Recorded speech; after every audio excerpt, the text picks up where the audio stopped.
Hey, it's Dave Wyman. Time for Football 101. The NFL Draft going off 2021. Interesting note about it. Now, the Seahawks had 3 picks. They did not trade back. They usually do trade back and try to get some value. And they did, and I think a lot of people were surprised by that. Here's why you shouldn't be. And this comes from a lot of different sources. I mentioned, I've gotten to know the scouts and some of the GMs around the league, and pretty much all of them said somewhere around this number. There's 500 fewer draftable players in the 2021 draft, meaning the guys that they had scheduled to come out in the 2021 draft, 500 of them around that number opted back in to play college football again. So that's why the Seahawks stuck with their 3 picks, because they just, I always say that the draft is a crapshoot. It's like times 10 with the pandemic and not being able to have a combine, not being able to look at the guys. And also, like for the guy we're going to talk about, he only played in 6 games. So, there's so much less information going in this draft. So I thought really it was the year to only have 3 picks in the draft. And I think it goes back like 20, 25 years to find somebody who had that few draft choices. But the Seahawks, you think about this on draft day, you think about Jamal Adams, Carlos Dunlap, Gabe Jackson. They traded away draft choices from the 2021 draft to get those guys. So, and we know they can play. We don't know for sure if these guys can play, but I think this kid can. D'Wayne Eskridge, kid out of Western Michigan, a wide receiver. He was the number 56 pick in the second round, 5'9", 190, so he's kind of like a Tyreek Hill type of speed, and he has those kinds of moments on the field. Let's talk a little bit about him. He did play corner at one point. I heard on Jake and Stacy, his head coach at Western Michigan, was talking about how they moved him over to corner, and I read something where the first spring practice where he played corner, he got an interception on the first play. So just a real competitor. Not a big guy, but really fast. And we'll look at a couple of clips of him. But his senior year, played in 6 games, as I mentioned, 33 catches, 768 yards. Really huge averages for him, 19, 20 every year as far as average per catch. In his career, 15 touchdowns, 121 catches for 22.44 as far as the yardage goes. A couple of other notes here. He had 12 runs for 116 yards, so it's about a 10-yard average. You think about the Shane Waldron offense coming from the Rams, the new offensive coordinator for the Seahawks, that is. They run a lot of fly sweep, and that's just a really difficult play to defend. You bring a guy in motion, you either flip him the ball as he's going full speed when the ball snaps, or you hand it behind him, and this is the kind of guy that can get that done. You see, he is a north-south runner. I mean, has some shake, but he wants to get north-south. So the other thing is that his senior year, he had 17 kickoff returns, and one for a 100-yard touchdown. So, but 467 yards on the 17 kickoff returns and about a 27.5-yard average. So he's versatile. We know he played defense. He can return. I think he's going to figure prominently in their special teams. And sounds like he's just a great, hard-working kid. Let's take a look at some of his things, some good and some bad. Every college kid has to make a transition to the NFL. And, this last week, Bob Stelton and I talked about, why do the kids coming from college not have the same good technique that they have in the pros, which is a great question. And the answer is they're winning. They're able to get it done with the way, and we're going to watch a little slant route that he kind of rounds off, but he catches it for a touchdown. So, but when he gets in the NFL, that stuff doesn't work. You have to do it more precisely. So, but mostly really good things from this kid. I could see him possibly contributing, but let's take a look at some of his plays.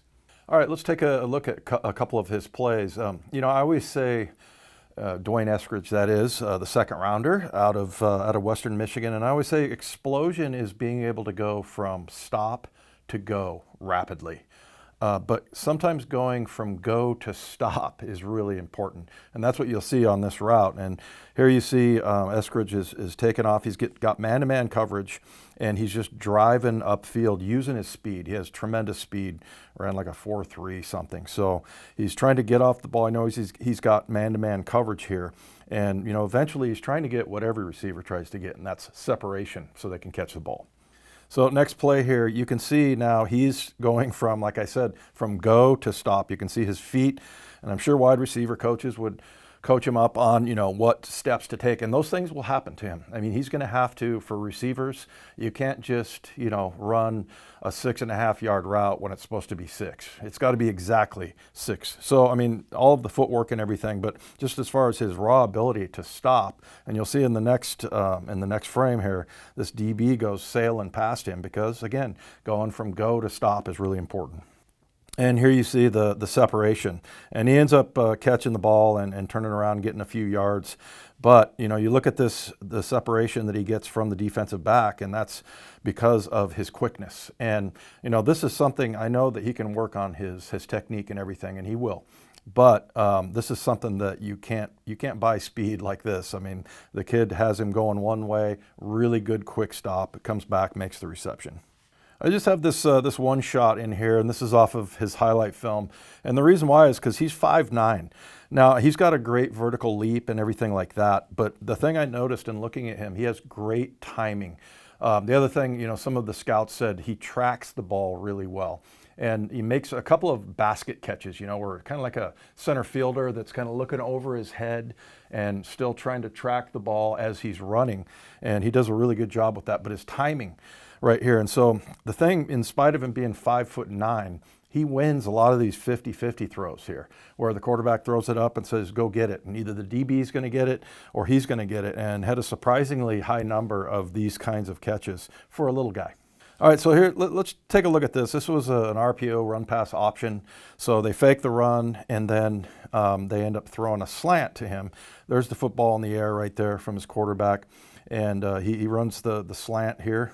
And he's probably in his third or fourth step in that slant, catches the ball and takes it to the house. And this is where you really see his speed. I mean, these guys, he just runs away from everybody, came all the way across.